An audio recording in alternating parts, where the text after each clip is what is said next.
자, 오늘 하나님 말씀을 보겠습니다. 시편 72편 1절에서 7절 말씀 세번역 성경으로 보겠습니다. 시편 72편 1절에서 7절 말씀입니다. 저와 여러분이 한 절씩 교독하면 좋겠습니다. 하나님, 왕에게 주님의 판단력을 주시고 왕의 아들에게 주님의 의를 내려주셔서 왕이 주님의 백성을 정의로 판결할 수 있게 하시고 주님의 불쌍한 백성을 공의로 판결할 수 있게 해주십시오. 왕이 의를 이루면 산들이 백성에게 평화를 안겨주며 언덕들이 백성에게 정의를 가져다 줄 것입니다. 왕이 불쌍한 백성을 공정하게 판결하도록 해주시며 가난한 백성을 구하게 해주시며 억압하는 자들을 꺾게 해주십시오. 해가 닳도록 달이 닳도록 영원 무궁하도록 그들이 왕을 두려워하게 해주십시오. 왕이 백성에게 풀밭에 내리는 비처럼 땅에 떨어지는 단비처럼 되게 해주십시오. 그가 다스리는 동안 정의가 꽃을 피우게 해주시고 저 달이 다 닳도록 평화가 넘치게 해주십시오. 아멘.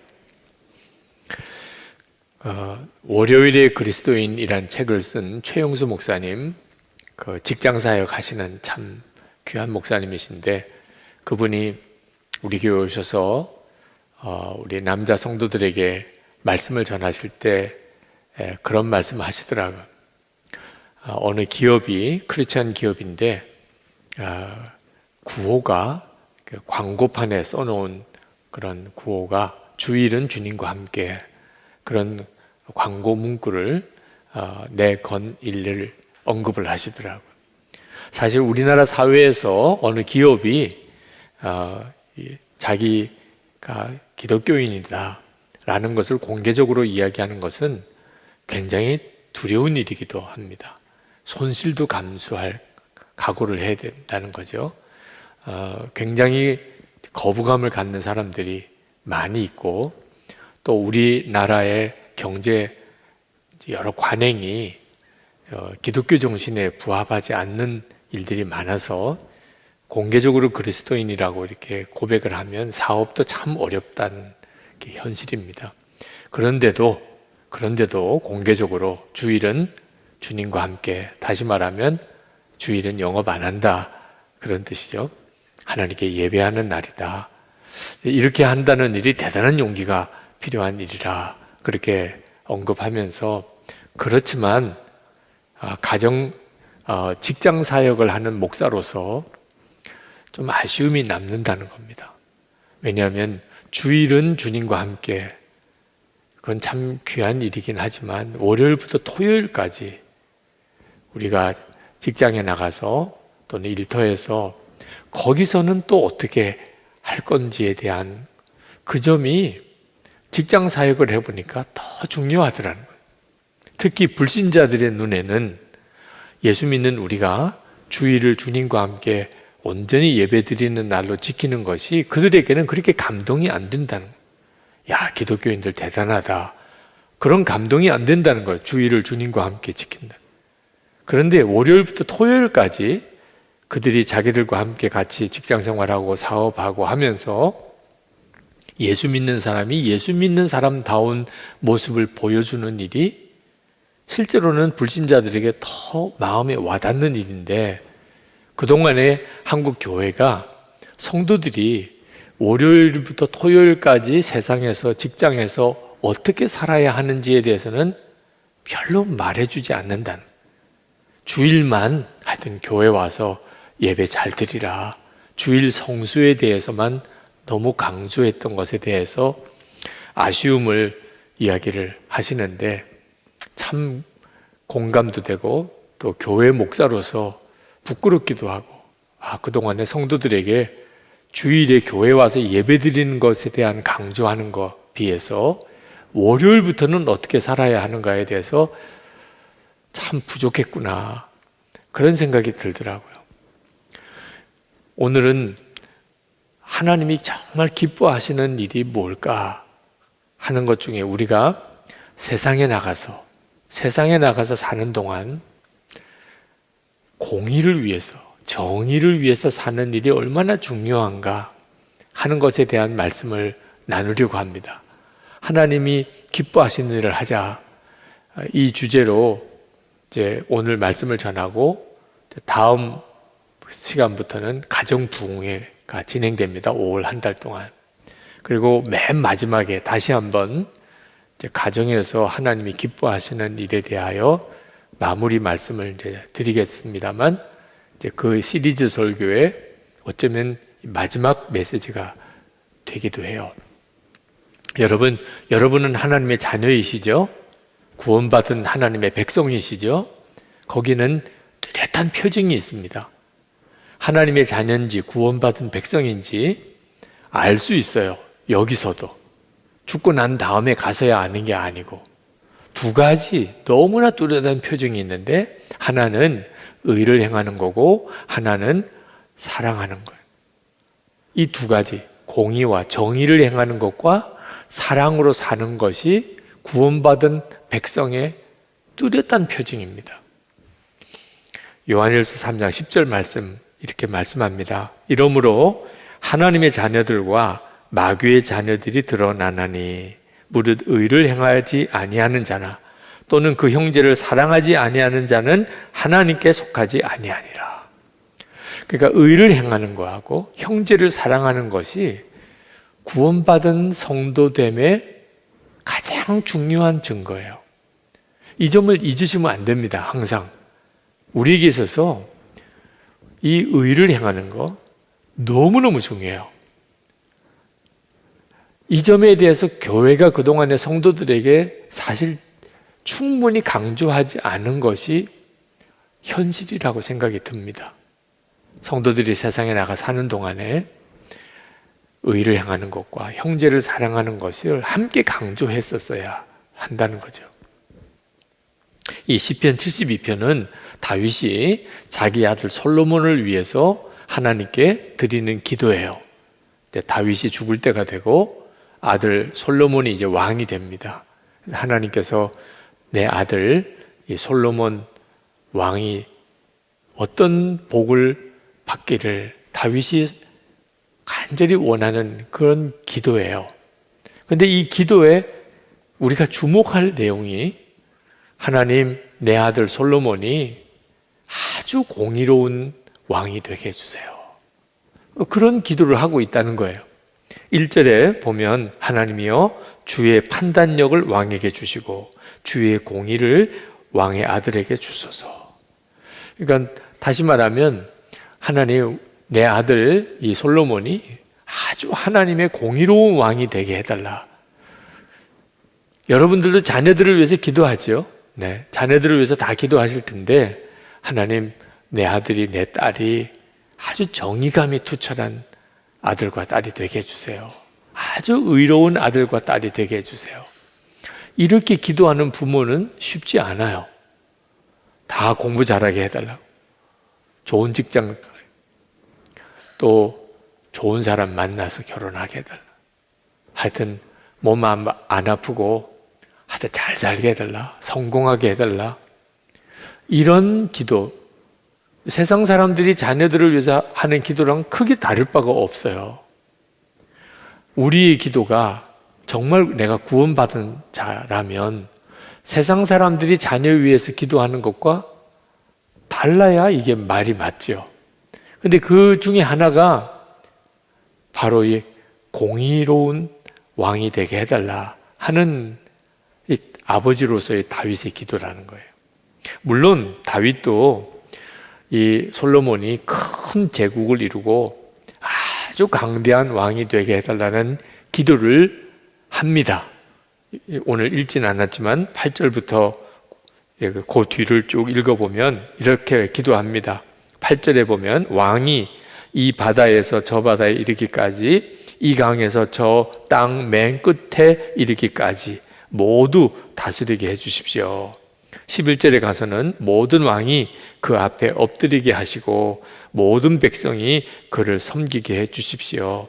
이런 기도를 해요. 그죠? 다윗도 어쩔 수 없이 그죠? 인간적으로 아들 잘 되기를 원하는 아버지였구나. 그 다 이해가 돼요. 하나님이 우리가 이렇게 기도하는 것을 나쁘다고 절대로 말씀하지 않으세요.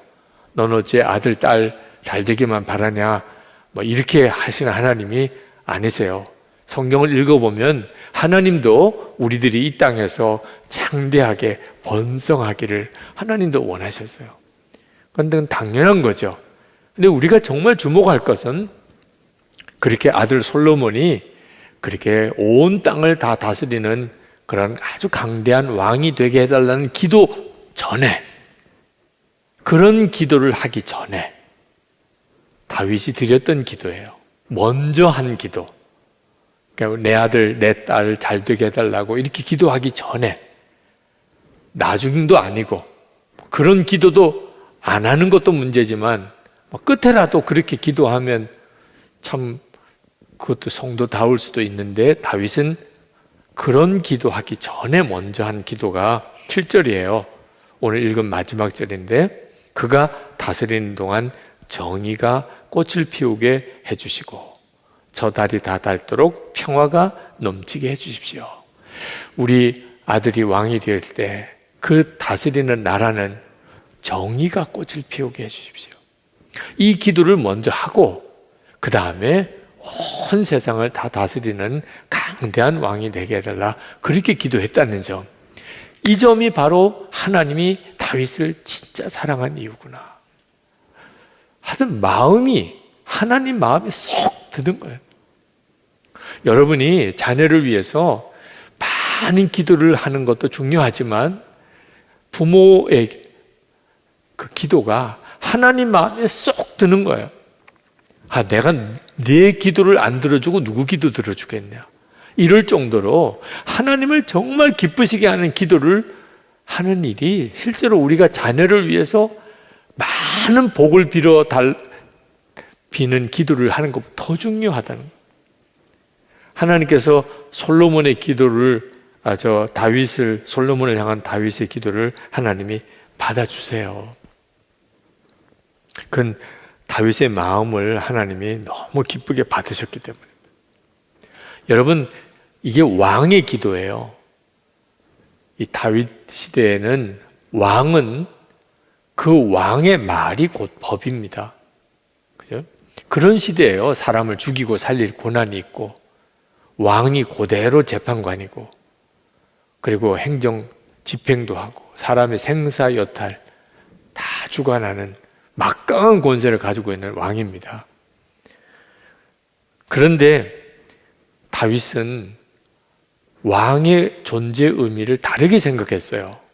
다윗이 이처럼 정의가 꽃을 피우게 해달라, 하나님의 공의를 우리 아들 왕에게 주시라, 이렇게 기도한 이유는 재판을 왕으로서 해보니까 그렇게 어렵더라는 거예요.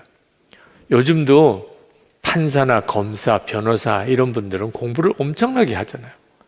판례를 엄청나게 연구하고, 그리고 합격을 해야 이제 법조계에서 이제 어떤 문제에 대해서 재판하는 일에 관여할 수 있는 그런 자격증을 부여하잖아요. 근데 이때 당시에 뭐 다윗이 무슨 법을 공부를 했을까요? 그때 당시에 왕이 지금 판사나 변호사, 검사 그분들처럼 재판 사례를 연구하고 뭐 이렇게 했을까요? 그냥 왕이 되는 권력 가지고 재판도 그냥 하는 겁니다. 그러니까 사실 얼마나 불의한 재판이 많았겠나. 왕이 다스리는 나라를 우리가 역사를 쭉 보면 그런 일이 비일비재하게 많았는데, 다윗은 어떻게 생각했냐면, 하나님이 나를 왕으로 세운 것은 가난한 사람, 억울한 사람 없도록 그렇게 나를 왕으로 세우신 거라. 그렇게 다윗은 그렇게 생각을 한 거예요. 그리고 실제로 재판을 해보니까 보통 어려운 일이 아닌 거예요. 도대체 이걸 어떻게 판단해야 될까? 억울한 사람은 생기지 않아야 되는데 오히려 죄인을 풀어주고 억울한 사람을 벌을 주는 이런 일이 생기지 말아야 될 텐데, 그리고 어느 사회나 부유한 사람, 권력이 있는 사람들은 법을 자기 마음대로 해석하고, 돈 없는 사람, 지위가 낮은 사람, 이런 사람들이 억울한 일을 당하는 일이 비일비재해요. 하나님이 나를 왕으로 세우신 것은 그런 억울한 사람이 없도록 하라고 나를 세워준 건데, 하나님의 지혜가 필요하구나. 정말 내가 통치할 때는, 또 우리 아들이 다스릴 때는 이 나라가 정의가 꽃을 피워야 되겠구나. 돈이 많고 적은 걸 떠나서, 지체가 높고 낮은 걸 떠나서, 자유인이냐 종이냐를 떠나서 모든 사람이 다 하나님의 공의로움 아래 그렇게 혜택을 누려야 그게 왕의 책임이지. 그 다윗이 그렇게 생각을 한 거예요. 그래서 아들이 솔로몬이 왕이 되는데, 솔로몬에게 가장 중요한 것은 재판 잘하게 해주세요.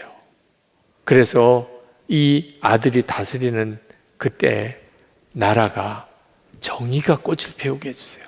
다시 말하면 가난하다고 억울하거나, 또는 지위가 낮다고 억울하거나, 또는 이방인이라고 억울하거나, 또는 여자라고 억울하거나, 이런 일이 없게 해달라. 여러분, 하나님께서 기뻤을까요? 답답했을까요? 정말 기뻤죠.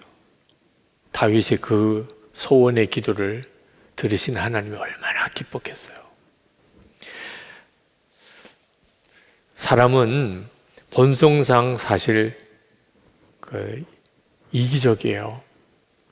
여러분들이 다 정의를 꽃피우기를 원하시는 마음을 다 가지고 있으세요? 그게 여러분의 소원이세요? 여러분은 가난한 사람, 억울한 사람, 이런 사람에 대해서 정말 마음이 애통하세요? 우리가 우리 스스로에 대해서 좀 정직할 필요가 있는데, 어쩔 수 없이 우리도 이기적이게 되고 자기 중심이더라고요. 조금이라도 좀 억울한 대접을 받으면 우리는 막 소리를 지릅니다. 세상 어떻게 이렇게 불의한 세상이 어딨어? 어떻게 이게 불공평해? 어떻게 이렇게 차별할 수 있어? 자기에게 문제가 생기면 그렇게 정의를 부르짖고 공의를 부르짖어요. 그런데 자기에게 이익이 되면 그런 말이 쑥 들어가요. 조금 편법을 써서라도 내게 도움이 된다면 그렇게 되기를 원하는. 그리고 거기서 그냥 끝 쳐도 좋은데 간증을 또 해요. 하나님이 정말 살아계시는 한가 보다. 특혜를 받고 편법을 통해서 뭐가 잘 된 것이 하나님의 은혜다.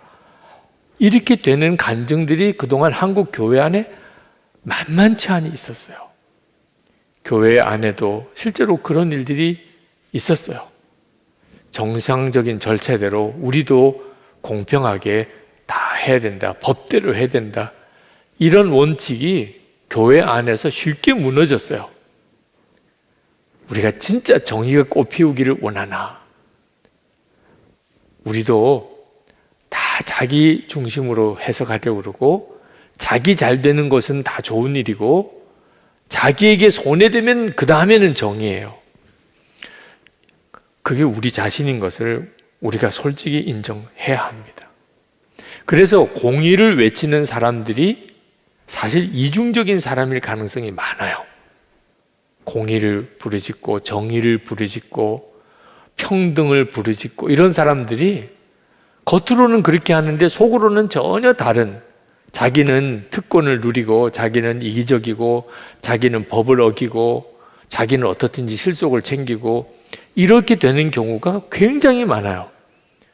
정치인들 중에 그런 사람들 많고, 그리고 무슨 학자들 중에, 종교인들 중에 그런 사람들이 많아요. 그래서 나중에 실상을 알고 보면 더 충격을 받게 되죠. 물론 그런 사람들이 나쁘다, 그런 뜻으로 드리는 말씀은 아니에요. 우리의 본성이 원래 그렇다는 거예요. 근데 그걸 스스로가 솔직히 인정하지 않고 자기는 이중적으로 챙길 거 다 챙기고 자기는 편법도 다 쓰고 그러면서도 굉장히 의로운 척, 정의로운 척, 공의로운 척, 이건 정말 무서운 일이라는 거죠. 그게 우리들의 실상이에요. 그러니까 우리가 정말 정의가 꽃피우기를 원하는 마음을 갖는 것은 이건 하나님의 은혜로 거듭난 사람만이 할 수 있는 일이에요. 진짜 정의를 귀하게 여기고 그걸 위해 기도하고 그렇게 사는 사람, 영이 거듭나서 하나님의 생명으로 사는, 하나님이 공의이시니까 그 사람만 그렇게 살 수 있는 거예요. 그러니까 오늘 우리가 하나님이 기뻐하시는 일이 뭘까? 여러분 꼭 기억해야 합니다. 하나님은 이 세상이 공의로운 세상이 되는 것을 너무너무 기뻐하세요. 그래서 성도들이 있는 거예요. 하나님의 공의는 이 영적인 분별을 정말 잘해야 합니다. 성령의 역사로만 진정한 공의, 하나님의 정의를 사랑하는 사람이 돼요. 혹시 여러분 중에 성령의 능력이 강하게 나타난다. 어느 목사님에게 그런 능력이 강하게 나타나요. 어느 교회에 그런 능력이 강하게 나타나요. 저기는 정말 하나님이 살아 역사하시는 곳이에요. 그런 이야기를 들을 때 여러분이 한번 또 잘 살펴보시기 바랍니다. 뭘 살펴보냐면 불법을 행하는 일은 없는가? 하나님의 정의, 하나님의 공의도 함께 강조하는가? 정말 깨끗하게, 정의롭게 그렇게 사는가? 만약에 그렇지 않다면 그러면 미혹일 가능성이 많아요. 어느 분 상담을 하는데 그 성도님의 아내가 이단에 이제 속한 교회에 나가요. 아주 열심히 나가요. 이제 부부 사이가 그것 때문에 큰 갈등이 있었어요. 남편은 좀 그 교회에서 나와서 좀 건강한 좀 정통신앙을 가지고 있는 교회에 우리가 나가자. 아니에요. 여기가 하나님이 살아계신 역사가 있는 교회니까 나는 거기 갈 거예요. 그렇게 서로 다투다가 그 부인이 저를 찾아오셨어요. 남편의 손에 끌려서 우리 목사님 한번 상담하자. 그래서 저희까지 오신 적이 있어요. 그래서 제가 그 분하고 이야기를 나눴어요. 그 교회가 이런저런 소문이, 안 좋은 소문이 많은 교회인 건 아시느냐? 안 되는 거예요. 그것 때문에 방송도 나오고 뭐 뉴스도 나오고 한 걸 자기도 다 안 돼요. 그런 일들이 그 교회에 일어나는 것도 아느냐? 자기도 그런 걸 안다는 거예요. 아니 그런데 왜 그 교회를 계속 나가느냐? 목사님도 모르셔서 그런데 기적이 매주 나타나요. 기적이 매주 나타나요. 정말 병든 자가 고침받고 하나님이 살아계시지 않으면 어떻게 그런 일이 일어날 수 있어요? 소문은 좀 안 좋은 소문도 들리고 자기도 보니까 그런 문제도 좀 있긴 한데 그래도 기적이 일어난, 그러면 하나님이 역사하신 거잖아요. 성경을 가지고 불법을 행하는 자들이 아무리 기적을 많이 행해도 하나님이 나를 널 도무지 알지 못한다. 그런 말씀이 있다고. 마지막 때는 악한 영도 죽은 자도 다시 살려내는 그런 기적도 행한다고. 그 말이 들어가질 않는 거예요. 여러분, 능력도 있고 뭐 정말 기적도 있고 성령의 역사에는 반드시 그런 일이 있습니다. 그죠? 그건 사모할 일이에요. 정말 오늘도 주님은 우리에게 기적을 행하실 걸 믿고 나가는 것은 문제 있는 거 아니에요. 오히려 그런 믿음이 없는 게 문제죠. 그런데 분별은 잘해야 돼요. 이게 정말 성령의 역사인지 아니면 미혹인지 뭘 분별해야 되죠? 불법을 허용하는 것은 결정적이에요. 법을 좀 어기는 거. 뭔가 윤리적으로 이거 조금 문제가 있잖아. 막 말투도 너무 거칠고 상소리도 나오고 세상 시정 잡배도 그런 말을 하기가 힘든데 어떻게 저런 말을 하지? 아닌 거예요. 하나님의 성령은 절대로 그렇게 하실 수가 없어요. 이건 하나님의 성령의 역사가 아니에요. 하나님의 공의, 하나님의 정의가 가난한 자, 약한 자, 어려움 당하는 자, 그들 편에 서는 것. 이 일은 성령의 역사로 반드시 같이 나타나야 되는 거예요. 여러분, 하나님의 공의는 절대로 살벌하고 무서운 게 아닙니다. 하나님의 사랑과 하나님의 공의는요, 항상 같이 가요. 성령의 역사는 이 두 가지가 같이 드러나게 되어 있습니다. 사랑도 하나님의 공의도. 하나님의 공의는 있는데, 다시 말하면 우리가 법대로 합시다. 우리가 다 정의롭게 합시다. 그런데 사랑이 없어요. 맨 싸우기만 하고 욕만 하고 비난만 하고 데모만 하고. 성령님의 역사라고 보기가 어려워요. 우리가 사랑합시다. 우리가 정말 허물이 있는 사람들 다 품어주고 다 사랑만 합시다. 사랑이 정말 절절 끓는 것 같죠. 그런데 거기에는 공의가 또 없어요. 잘못해도 그냥 오케이, 문제가 많아도 그냥 오케이, 바로 잡을 생각을 안 해요. 다 은혜롭게 하자. 사랑이면 되지. 그것도 미혹이에요. 하나님의 역사는, 진정한 성령님의 역사는 둘 다 같이 가야 돼요. 공의도 있고 사랑도 있고. 그런 경우가 있을 수 있을까요? 예수님께서 그것을 친히 예를 들어 한 사건을 통해 보여주셨어요. 가늠한 여인이 끌려와서 돌에 맞아 죽을 뻔했죠. 모세 율법에 의하면 정말 돌에 맞아 죽을 여인이에요. 그때 예수님께서 말합니다. 누구든지 죄 없는 자가 먼저 돌로 치라. 돌로 치라 그런 거예요. 근데 죄 없는 자가 먼저 돌로 치라. 정말 죽을 죄가 있는 여인에게 죽일 수 있는 허락을 한 거죠. 그죠? 공의죠. 공의. 죄에 대하여 얼마나 단호하신지. 그런데 죄 없는 자가 먼저 돌로 치라고 하신 말씀에 딱 걸려서 누구도 돌을 던지지 못하고 다 떠났어요. 여자 혼자 남았습니다. 그때 예수님께서 그 여인에게 말씀합니다. 나도 너를 정죄하지 아니하노니 다시는 죄를 범하지 마라. 그리고 그 여인을 풀어줘요. 자, 이 사건에서 둘 다가 다 들어있어요. 공의와 사랑이. 그죠? 분명히 죄 짓지 마.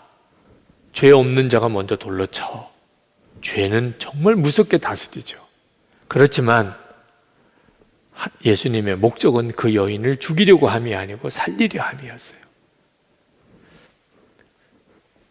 이게 성령님의 역사가 일어날 때 가정이든지 교회든지 이렇게 된다는 거예요. 하나님께서 다윗의 기도를 들으시고 솔로몬에게 역사하십니다. 한 번은 솔로몬이 재판을 합니다. 창녀 두 여인이 아이를 가졌는데 같은 때에 해산을 했습니다. 그러니까 둘 다 아이를 낳아서 이제 그 출산 뒤에 아이를 젖을 먹이는데 어느 날 아침에 일어나 보니까 한 아이가 죽었어요. 그런데 문제는 서로 자기 살아있는 아이가 자기 아이라는 겁니다. 두 엄마가. 죽은 아이는 상대방 아이고. 요즘 같아서야 그거 검사만 해보면 금방 알 수 있는 노릇이지만 옛날에는 참 난감한 노릇이죠. 목소리 큰 사람이 그냥 이기는, 요즘 교통사고 났을 때 상황이랑 비슷한 상황이 벌어졌는데 그 옛날에 이걸 어떻게 판결을 해줘야 될지. 솔로몬 왕에게 두 여인이 한 아이를 데리고 온 겁니다. 그때 솔로몬이 판결을 내려요. 그러면 서로 싸우지 말고 그 애를 칼로 반쪽 내가지고 공평하게 나눠주라. 명판결이죠. 서로가 자기 아이라고 주장하니 그러면 반 쪼개가지고 서로 반씩 가지고 가. 그렇게 판결을 내렸더니 한쪽 어머니가 펄쩍펄쩍 뛰면서 그러면 제가 포기할 테니 그 아이 죽이지 말고 쪼개지 말고 저 여인에게 주세요. 한쪽 여인은 정말 명판결입니다. 쪼개주세요. 정확하게만 갈라주세요. 솔로몬이 정말 그 아이를 죽이지 말고 살려서 자기랑 싸우게 된 그 여인에게 주라고, 아이는 살려달라고, 그 엄마가 진짜 이 아이의 엄마다, 그런 판결을 내린 일화가 성경에 나오죠. 자, 공의는 공의대로, 사랑은 사랑대로. 이게 하나님께서 역사하시는 증거인 거예요. 여러분, 우리가 실제로 어떻게 하면 이렇게 공의로우면서도 사랑할 수 있을까? 이것이 우리에게 중요한 문제죠. 우리가 하나님의 자녀답게 사는 데 있어서 너무너무 중요해요. 우리가 자기 자신에 대해서는 공의롭고 상대방에 대해서는 사랑의 기준을 정하는 일이 가장 중요한 요점입니다. 이거 뒤바꾸기 시작하면 완전히 세상과 똑같아지는 거예요. 나는 사랑을 적용하고 상대방은 공의를 적용하고, 이게 타락한 인간의 본성이에요. 근데 거듭난 사람은 공의는 내게 적용하고 사랑은 상대방에게 적용하는 거예요. 여러분, 자녀들을 기르시는 부모들 잘 새겨 들으세요. 성경에 자녀를 노엽게 하지 말라, 부모에게 주신 말씀입니다. 근데 자녀들이 부모에 대해서 화가 나 있는 경우가 그때나 지금이나 똑같았던 모양이에요. 여러분, 여러분의 자녀들이 부모에게 화가 많이 나 있습니다. 왜 그러나? 부모가 자기 자신에 대해서는 관용하고 상대방에 대해서는 아주 엄격해요. 그게 아이들이 화가 나는 이유예요. 우리 보고는 싸우지 말라. 자기들은 싸우면서. 그게 자녀들이 보는 눈이에요. 우리는 조금만 형제들끼리 좀 싸우면 막 화를 내고 매를 들고 왜 싸우냐고 그러고, 가만 보면 엄마 아빠는 맨날 싸우면서 애들이 속으로 이건 불공정하잖아, 억울한 거예요. 우리가 싸워서 죄책감이 드는 게 아니고 엄마 아빠는 싸우면서, 그러니까 엄마 아빠가 적용을 자기에게는 우리는 엄마 아빠는 왜 싸워요? 싸울 일이 있으니까 싸우는 거예요. 너무 명쾌하잖아요. 우리가 괜히 싸워요? 싸울 일이 있으니까 싸우는 거죠. 우리는 그렇게 생각하는 겁니다. 엄마 아빠가 괜히 싸우겠니? 싸울 일이 있으니까 싸우지. 애들은 너희들은 어떻게 그렇게 같은 형제인데 그렇게 싸우냐? 이건 말이 안 되는 지금 적용을 하고 있는 거잖아요. 그러니 아이들이 화가 나는 거예요. 우리는 조금만 텔레비 보려고 그래도 조금 놀이하려고 게임하려고 그래도 막 정말 평생 그냥 그렇게만 살았던 사람처럼 항상 그래 이런 식으로 막 몰아세우고, 엄마 아빠는 자기들 마음대로인 것 같아. 하고 싶은 거 다 하고, 우리 보고는 하고 싶은 거 하지 못하게 하고, 꼭 해야 될 거, 너희들 때는 공부해야 돼. 근데 애들 눈에 보기에는 엄마 아빠는 다 자기 하고 싶은 대로. 불공정한 거죠. 정의롭지 못해요, 가정이. 정의가 꽃피우게 해주세요. 우리 가정에 정의가 꽃피우게 해주세요. 우리 자녀들이 보기에 우리 가정은 정말 공평해. 엄마 아빠부터가 모범이야. 이럴 수 있는 부모가 되어야 한다는 거예요. 교회도 마찬가지예요. 교회도 그 점에 대해서 우리가 정말 깊이 생각해요. 빌리 그리함 목사님에게 이런 일화가 있는 것을 책에서 보았습니다. 어느 교회 갔더니 말씀을 전하고 교인들이 교회 문제를 상담을 해오더래요. 우리 교회에 아주 술을 좋아하는 집사가 있는데 이 집사가 술을 마셔도 됩니까? 그런 사람은 교회에서 출교해야 되지 않습니까? 그게 이제 질문이에요. 그 문제 때문에 교회가 싸움이 생겨요. 그래서 빌그레엄 목사님이 대답을 했대요. 집사인데 술을 여전히 마시면 당연히 치리해야 될 사람이죠. 그런데 성경을 가만히 보니까 집사가 술을 마신 것보다 더 큰 죄가 있는데 형제를 미워하고 판단한 죄예요. 그 사람도 출교해야 됩니다. 그래가지고 그만 없는 일로 다 됐다는 거예요. 그러니 우리가 참 어떤 일을 판단할 때 우리도 쉽게 그렇게 가요. 나는 어쩔 수가 없고 나는 다 이해될 일들이고, 그러니까 관용하고 용서하고 사랑하는 거는 내게 적용하고 상대방은 공의를 적용하는 거예요. 이건 구원받은 성도의 가정과 교회가 아니라는 거예요. 예수님이 주인이 아니신 거예요. 예수님이 주인이시면 어떻게 하죠? 엄격하게는 나를 엄격하게 보는 겁니다. 그리고 상대방에 대해서는 끝까지 사랑의 기준을 적용하는 거예요. 형제를 사랑하고, 그리고 나는 하나님의 말씀대로 정말 내가 살았나. 부부 사이에 아내는 순종하고 남편을 사랑하라고 했는데 은혜를 못 받은 사람이 그 말씀을 들으면 그것 때문에 또 싸워요. 당신은 순종했냐? 그럼 그게 사랑이냐? 또 이래가지고 또 성경 말씀 가지고 싸우는 거야. 아니 목사님, 아내는 순종하라고 그랬는데 제 아내는 계속 나를 지배하려고 가르치려고. 아니 목사님, 남편은 사랑하라고 그랬는데 내 남편은 나를 전혀 사랑하지 않는다. 자기 대사는 잃어버렸어요.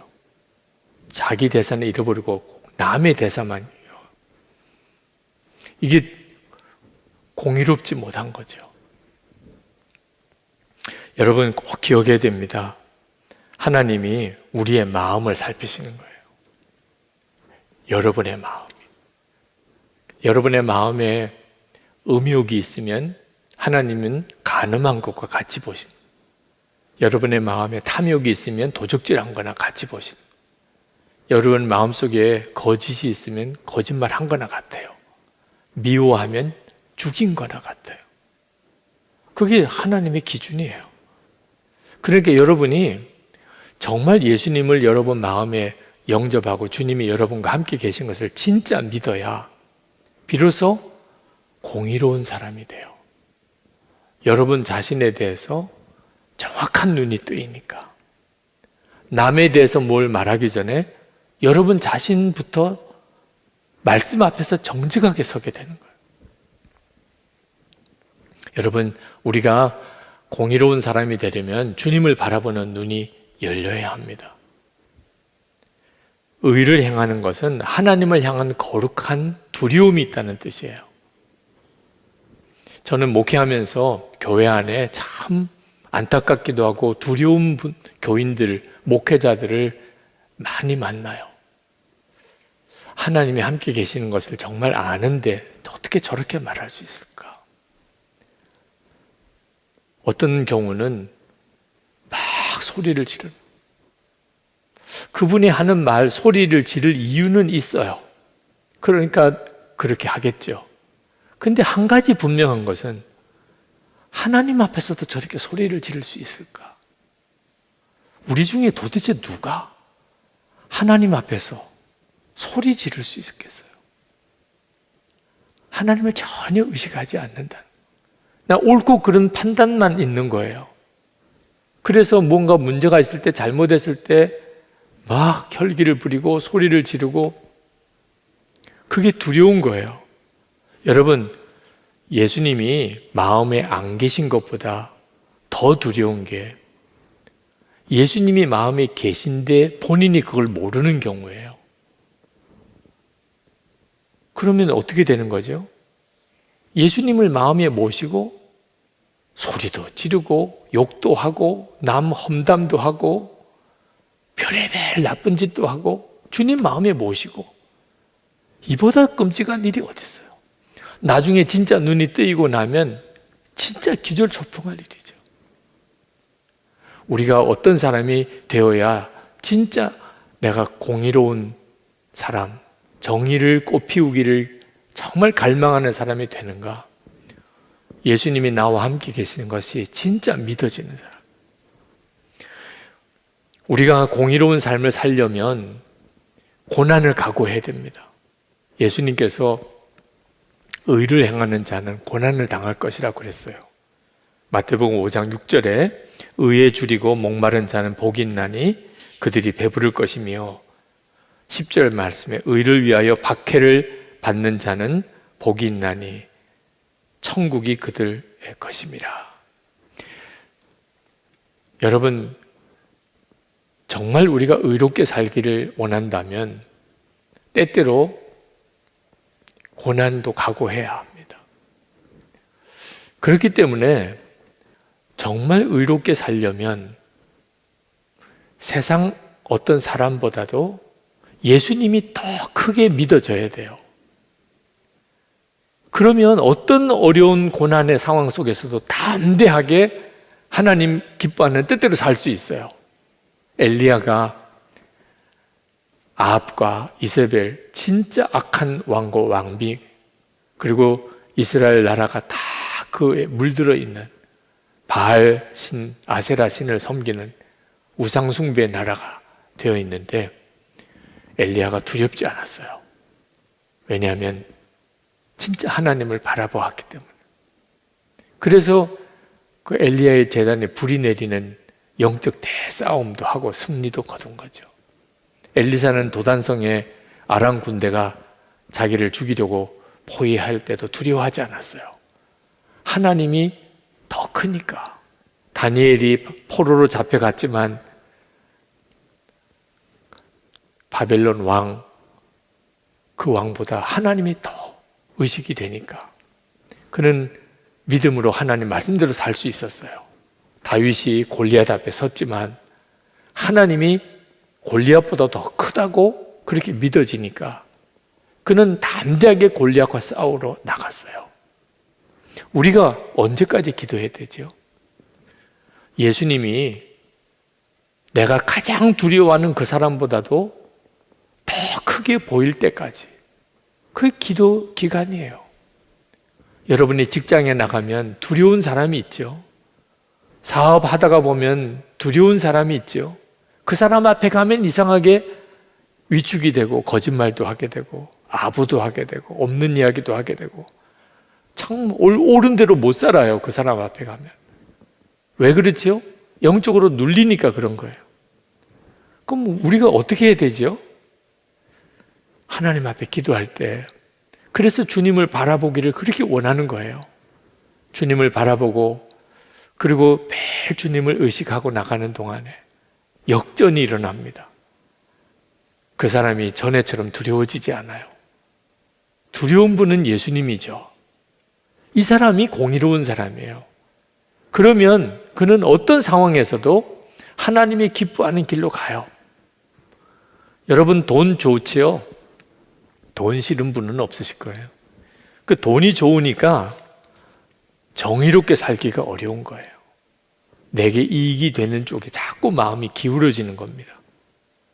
그래서 우리가 기도가 필요하고 예수 동행 일기를 쓰는 이유가 거기에 있어요. 예수님이 돈보다도 더 좋아지는 거예요. 변합니다. 예수님이 돈보다 더 좋아요. 그러면 절대로 돈의 탐심이나 욕심이나 거짓이나 그것으로 돈을 기울어지지 않아요. 오히려 하나님이 기뻐하는 뜻대로 내게 주어진 재정을 사용하게 돼요. 그리고 하나님께서 그 일로 영광을 받으시게 됩니다. 그 눈이 뜨이는 사람이 되어야 합니다. 리즈 하워즈가 미국으로 건너가기 전에 목사님과 상담을 했는데 목사님께서 그 리즈 하워즈에게 주신 말씀이 히브리서 12장 1절 말씀입니다. 너 미국 가면 여러 가지 많은 죄의 유혹을 받는 일들이 있을 텐데 꼭 기억해라. 내 눈에는 보이지 않지만 허다히 많은 증인들이 항상 너를 지켜보고 있다. 그 리즈 하우즈가 청년 때에 그 말씀을 마음에 새깁니다. 그리고 그가 미국으로 건너가서 늘 내 눈에는 보이지 않지만 하늘에 허다히 많은 사람들이 지금 나를 지켜보고 있다. 그 생각하면서 그가 살았기 때문에 그는 경건한 삶을 살 수 있었어요. 그리고 때가 되어서 리즈 하우즈가 주님을 만나게 됩니다. 요한 웨슬레도 똑같았어요. 그가 1678년에 영국의 헨리 쿠걸이 쓴 인간의 영혼 안에 계신 하나님의 생명, 이 책을 읽고 예수님이 자기 안에 계신 것을 알게 됐어요. 그전에는 교리를 가지고 믿고, 그전에는 어떤 거룩한 도덕적인 행동, 활동을 통해서 하나님을 기쁘시게 하려고 했고, 그전에는 어떤 성령의 어떤 체험을 통해서 신앙생활 하려고 했는데, 진짜는 하나님의 생명, 예수 그리스도께서 내 안에 계신 것이, 그게 진짜 예수 믿는 거구나. 그리고 요한 웨슬레의 놀라운 부흥이 일어난 거예요. 사랑하는 여러분, 하나님이 기뻐하시는 공의는 우리 가정에 필요하고 지금 교회에 필요해요. 여기에 흔들리면 하나님께서 복을 주시고 싶어도 주실 수가 없어요. 아나니아와 삽비라가 마음에 탐심을 못 버리니까 그는 헌금하고도 죽어나갔어요. 아무리 교회가 크고 교인이 많아도 교회 전체가 주님을 바라보는 눈이 뜨여서 하나님이 기뻐하는 삶을 살자. 말 한마디라도 주님이 기뻐하지 않는 말 하지 말자. 거짓말 하나님이 다 들으시는데 아시는데 거짓말 할 수 없어. 불법 이거 말도 안 돼. 하나님이 거룩하신 하나님이신데 우리가 가정 안에서 또 교회 안에서 내가 사업할 때 하나님 다 보고 계신데 이런 마음을 여러분이 분명히 가지면 힘든 사람, 어려운 사람 편이 되어주고 잘못된 거 바로잡고 하나님이 기뻐하시는 일을 하고 그때 하나님께서 여러분들을 통해서 엄청나고 놀라운 일을 이루세요. 절대로 이 점을 소홀히 여기지 않게 되기를 바랍니다. 오늘 찬송하고 우리 하나님께 기도할 때 여러분의 마음에 눈이 열리게 되기를, 주를 바라보는 눈이 뜨이게 되기를 축복합니다. 우리 예수 하나님의 공의, 우리 찬양을 같이 하겠습니다.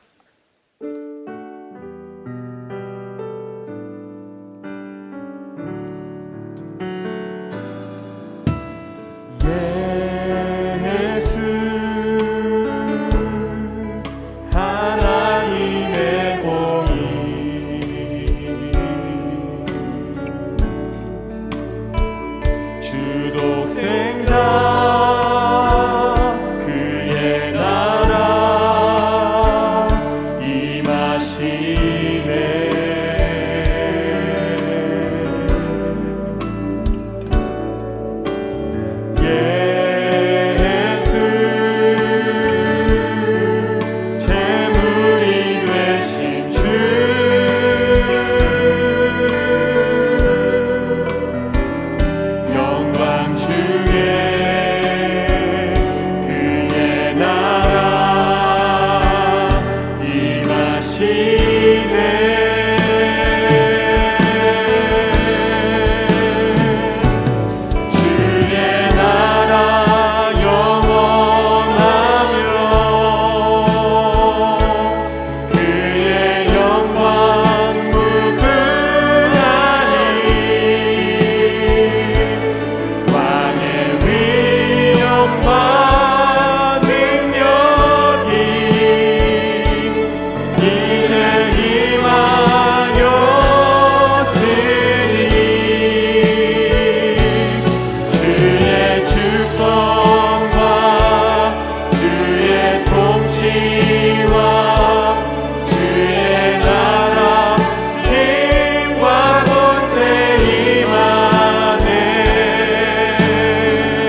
진심으로 기도하셔야 합니다. 여러분 가정과 또 우리 교회와 또 우리 학교 또 우리 사회 정말 진리가 꽃피우게 해주소서. 정의가 정말 정의가 꽃피우는 하나님의 나라가 이루어지게 해주소서. 여러분이 정말 기도하셔야 됩니다. 그리 되기를 제가 원합니다. 우리 가정도 우리 교회도 또 우리가 다니는 학교도 직장도 사회도 정의가 꽃이 피어지게 해주소서. 통성으로 기도합시다. 은혜와 사랑이 충만하신 아버지, 놀라우신 하나님, 하나님의 나라가 온전히 이루어지게 되기를 원합니다. 하나님 불의한 일이 떠나고 하나님 진정으로 정의로워지게 거짓이 떠나고 악한 일이 떠나고 함심이 떠나고 하나님 폭행과 폭력이 떠나고 하나님 정의가 하나님 꽃피우게 해주셔서 하나님 진정한 평화가 임하게 하여 주옵소서. 하나님의 의가 하나님의 나라가 온전히 임하게 하여 주옵소서. 우리의 가정 안에 하나님 그 일을 하나님 우리의 교회가 그와 같은 교회가 되기를 원합니다. 하나님 우리의 학교가 하나님 우리의 직장이 우리 사회가 우리 나라가 하나님을 경외하며 하나님을 기쁘시게 하며 하나님 정말 정의가 꽃피우며 하나님의 공의가 온전히 실현되는 하나님 역사가 일어나게 되기를 원합니다. 우리가 원합니다. 하나님 우리가 소원합니다. 우리가 갈망합니다. 하나님 우리가 간절히 기도합니다. 주여 주관해 주시고 하나님 역사해 주소서. 아버지 하나님 우리의 간절한 마음의 소원을 주여 받아주소서. 우리가 결코 죄를 용납하고 불의를 용납하고 욕심과 하나님 탐심으로 행하지 아니하고 하나님 거짓과 폭력으로 행하지 아니하고 하나님을 기쁘시게 하는 자 주님을 영원롭게 하는 자 하나님 그렇게 살게 되기를 원합니다. 우리의 마음의 심령 우리의 가정 안에서부터 하나님 우리 교회에서부터 하나님 모든 일이 하나님의 기뻐하는 뜻 하나님이 영광 받으시는 뜻대로 되기를 원합니다. 주님 주관하소서. 하나님 역사하소서. 하나님 주관하소서. 주님 다스리소서. 하나님 주님 다스리소서. 모든 것 하나님 하나님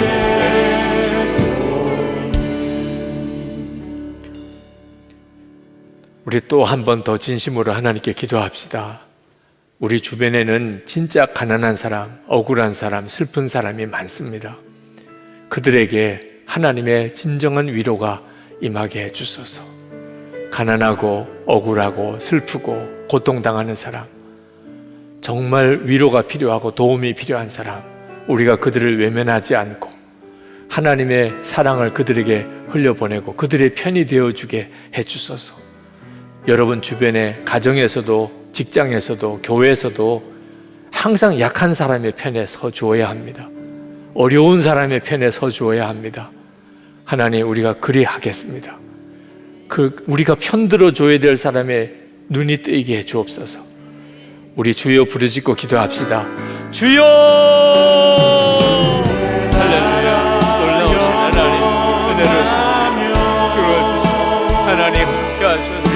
하나님 어려움 당한 이들 하나님 고통당한 이들 낙심한 이들 하나님 슬픔을 당한 이들 하나님 그들을 긍휼히 여겨 주시기를 원합니다. 하나님의 기뻐하는 하나님의 정말 구주자 하나님의 은혜로 그렇게 쓰임받게 되기를 원합니다. 아버지 하나님 주의 위로와 하나님의 은혜가 하나님 저희들 통해 흘러가게 되기를 원합니다. 흔들어줘야 될 이 흔들어줘야 될 이 하나님 베풀어줘야 될 사랑 놓치지 않게 되기를 원합니다. 아버지 하나님 낙심한 이들 고통당하는 이들 하나님 슬픔당하는 이들 억울한 이들 하나님 참으라 많습니다. 주님 인절어 주셔서 도울 힘을 주셔서 우리 아들 외면하지 않게 하소서. 하나님의 은혜의 도구로 쓰임받게 하소서. 하나님 진정하는 잔인한 자 하나님 잔인한 권세로 하나님 온전하게 하나님 서게 하여 주셔서 사모합니다. 하나님 갈망합니다. 하나님 놀라우신 주님의 은혜 하나님 역사를 하나님 위하여 주님 구원해 주시기 원합니다. 역사해 주시기 원합니다.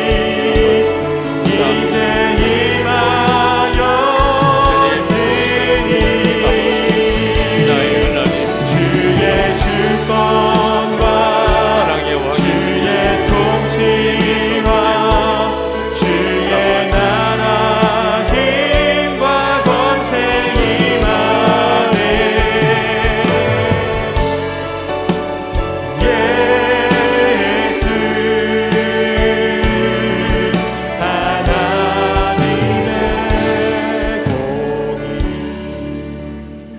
이 시간에 마지막으로 우리 기도할 것은 하나님, 어떤 사람보다도 예수님이 더 크게 믿어지게 하소서. 돈보다도 예수님이 더 크게 믿어지게 하소서. 성공보다도 예수님이 더 좋아지게 하소서. 그래야만 주님 뜻대로 살 수 있습니다. 이 시간에 여러분 기도할 때 그동안 여러분의 앞에 주님보다도, 예수님보다도 더 크게 느껴졌던 사람이 아주 작게 느껴진 탐심이, 욕심이 여러분 속에 아주 작게 된, 주님이 더 크게, 주님이 더 분명하게 믿어지는 역사가 오늘 여러분 안에 있게 되기를 축복합니다. 주님이 이끄시는 길이라면 고난의 길도 저는 갈 수 있겠습니다. 주님 한 분이면 충분합니다. 주님만 동행해 주시면 됩니다. 그 확신을 오늘 밤에 여러분이 다 누리게 되기를 원합니다. 주여 3번 부르짖고 기도합시다. 주여, 주여, 주여. 할렐루야. 놀라웠고 하나님 것이 하나님의 은혜, 하나님의 역사, 하나님 오늘도 기도하는 성도를 충만하게 하여 주시기를 원합니다. 예수님 한 번이면 충분한 믿음을 주시기 원합니다. 주님 주시면 하나님 간절합니다. 하나님 주님이 함께 계시면 하나님 힘들 것이 없습니다. 아버지, 주 예수님이면 하나님 어떤 것보다도 더 큽니다. 주님이시면 하나님 어떤 것보다도 더 만족이 됩니다. 하나님 주 예수님이면 하나님 어떤 보상도 다 받은 것과 같습니다. 아버지 하나님, 그 확신, 그 믿음을 주시기를 원합니다.